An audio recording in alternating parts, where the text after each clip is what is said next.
Hello viewers. I did do a video a couple of weeks ago and nothing saved. It's a bit frustrating, so we'll go in again. A quick one. It's an unboxing, if you like. It's just arrived today. I'm quite excited to have a look at this one. It's one of several new Tarot de Marseille decks I've acquired recently. Hopefully this video will work. I'm sorry I haven't got the microphone. I hope this sound level's okay. The light again today isn't very good, but let's have a look at this. Just hopefully quicker and more successful than the previous ones. So I've taken the packaging off because it's got my address on and things, and I'm not sharing that on YouTube. So taking it out of the packaging from all the way from France. We won't mention the cost of postage and packaging. It was pretty steep, but that's the way it is these days. So there's the bubble wrap. As you can see, it is the Tarot Pierre Madenié, 1709.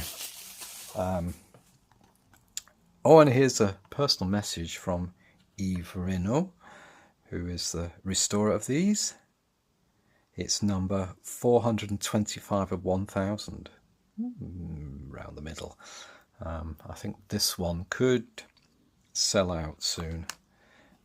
That's on one of the cards. So immediate impression is good. Now, you say, why another Tarot de Marseille deck when I have so many? But I think it's fair to say this is possibly regarded as the finest wood engravings of a historical Tarot de Marseille deck in existence. And I know very highly regarded tarotists like Cheryl Smith in America absolutely loved this deck. And of course I've had a look online and looked at the reviews, and it did call to me. So here's the box. Limited edition of one of the oldest and most beautiful Marseille tarot decks, based on the only known original copy kept in the Swiss National Museum in Zurich. Wrapped in a reproduction of the original package sheet of this master card maker and engraver of the Duke Governor of the province of Burgundy.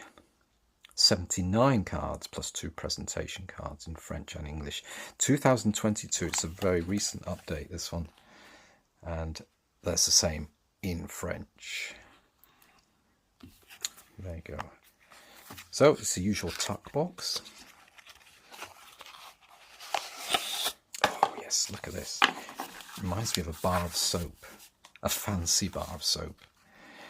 So there's a little bit about the history in French and English, and confirmation of the copy. So it's very collectible. It'd be interesting to see whether I actually use this much for reading, or just keep it as a fine art piece. And here's this lovely wrapping paper. It reminds me of a fancy bar of soap. Look at that. Isn't that beautiful? Okay. Let's put that to one side. Hopefully I can get that back in as nicely. Oh, the backs are good. They have a nice antique look about them. So without looking at... Oh, cardstock is quite stiff. Stiffer than I imagined. Rounded corners. And let's turn over. Oh, wow. Wow, the face is wonderful.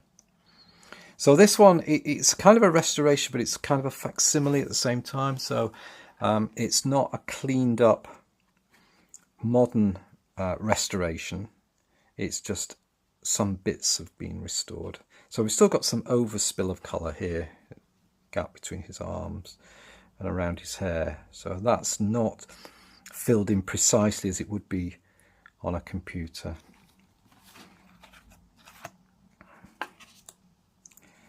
Papes. I'm not going to go through this too slowly because there are others that have done this, but just an idea. The thing that people say is the faces, and I totally agree. The faces are the finest of any, I think it's fair to say the finest of any of the Type 2 Marseille Conver decks. I think this one was actually printed before Com, but I won't say too much about the history and the background because I'll probably make a fool of myself and get something wrong. But it's possibly, I might be right in saying it's the oldest complete Type 2 deck, but I could be wrong there. And it was actually printed originally in Dijon, not Marseille, and not Paris. I do have a Jean Noblet deck, which was printed in Paris. It's very different to this. Oh yes, the faces are wonderful. As I say, this is kind of a quick impression of this. That's so good. So good. And I love the fact that the colours are kind of bleeding over the edges a bit here and here, and that the horses are not a block colour.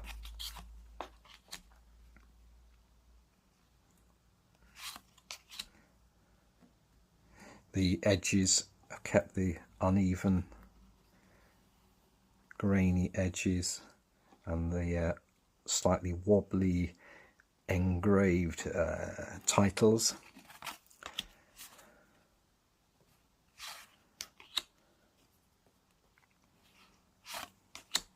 Absolutely wonderful. This it does feel quite special, I've got to say.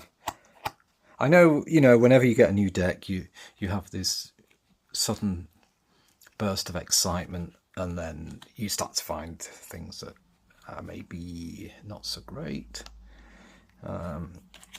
So, you know, come back to me in a while, but at the moment I find this very exciting indeed. It's actually, well, no, I should say, the deck I wanted to review the other week was this one.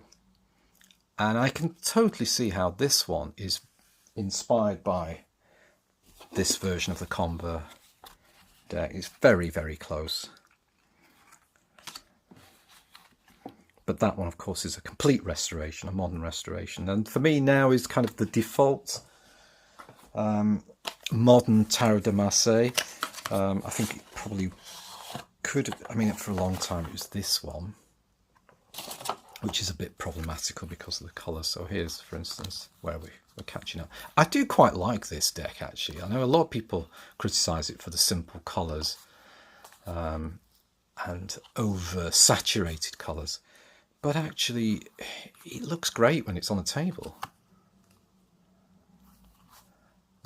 So there, for instance, there's the difference here. The blue hair. I don't have a problem with the blue hair. There's a good reason for that, but it's the faces. The faces are so much better on this Madenié.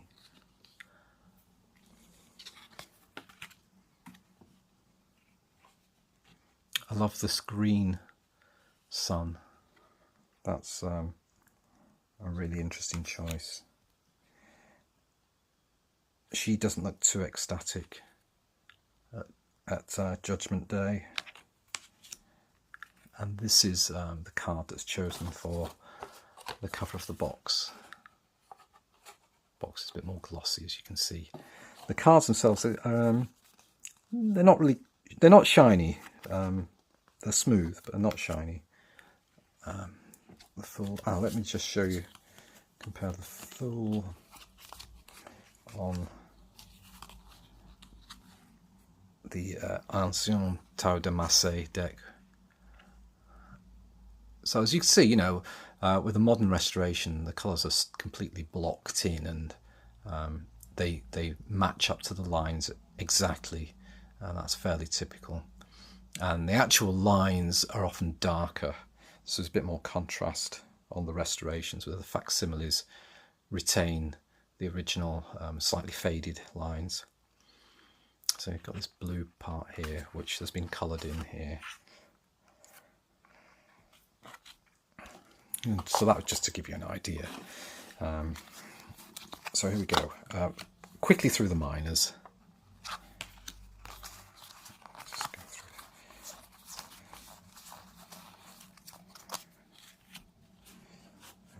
Somehow the faces and the heads just seem closer and more present in this Madenié version.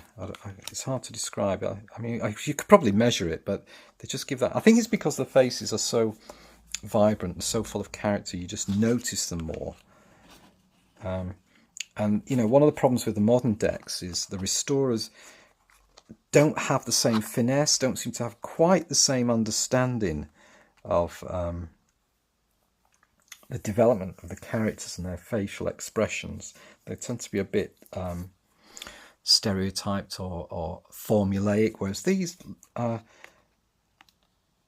they feel more real. There are other decks that do this very well, and it does vary. The CBD deck, which is very popular, the common criticism of that one is that everybody's slightly smiling and happy, which is, you know, it's a fashionable thing. It doesn't put people off. One thing I also like about it is I noticed on other cards we've got slight ghost in here from the woodcuts and the prints, which I quite like that's there. That's obviously been cleaned up on modern restorations. So, you know, overall, there's a place for facsimiles and restorations. A lot of people will say that, you know, if you're actually doing a reading, the restorations are just that bit clearer and they make more of an impact immediately, because the colours are assumed to be how it should have been and would have been back in the day, whereas these facsimile and historical decks, we're seeing them aged over hundreds of years, with some of the degradation in the lines and the colours and the changes in colours. Although I think Yves Reynaud has restored some of the colours quite a bit here, but it's done so sensitively, it looks genuinely historical. But it may be that he's taken a few liberties. Otherwise, it could be really quite harder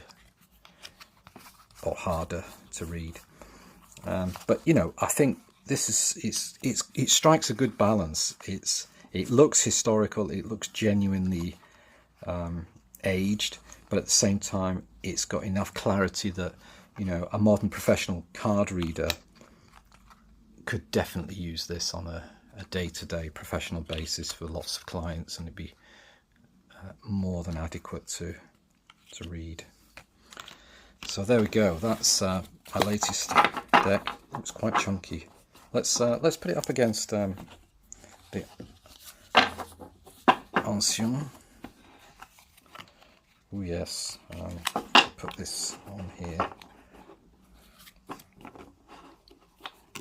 Oh yes, it's quite a lot thicker, but it doesn't feel it actually. It's not bad compared to, say, the Chris Hadar Véritable Marseille deck, which is kind of plasticized, which is a devil to shuffle, I think. This feels absolutely fine. I'd have no trouble shuffling this. It feels really good. It's really nice. It's actually quite lightweight, considering the thickness. It doesn't feel like a heavy cardstock. It's just really nice. So that's the latest one. Isn't that a beauty? I'll just put that there. So the one I had videoed, I've done a half-hour recording of, and I thought I'd done a good job, and it didn't save, was this book and this deck, which I will do very soon, and hopefully it will save and I'll upload it. And actually, in a way, it was good that it did fail, because I've been away on holiday, and while I've been on holiday, I've had a few thoughts about the deck, not so much the book, the deck, which I didn't include in the first run, and I think I would mention the second time. But both very, very good, and I'll explain why in the next video. Right, well, fingers crossed that that all worked and you can hear me and the light levels weren't too terrible, and I hope you enjoyed that, and come back soon and I'll do my video on these two as well. Okay, bye for now. Bye.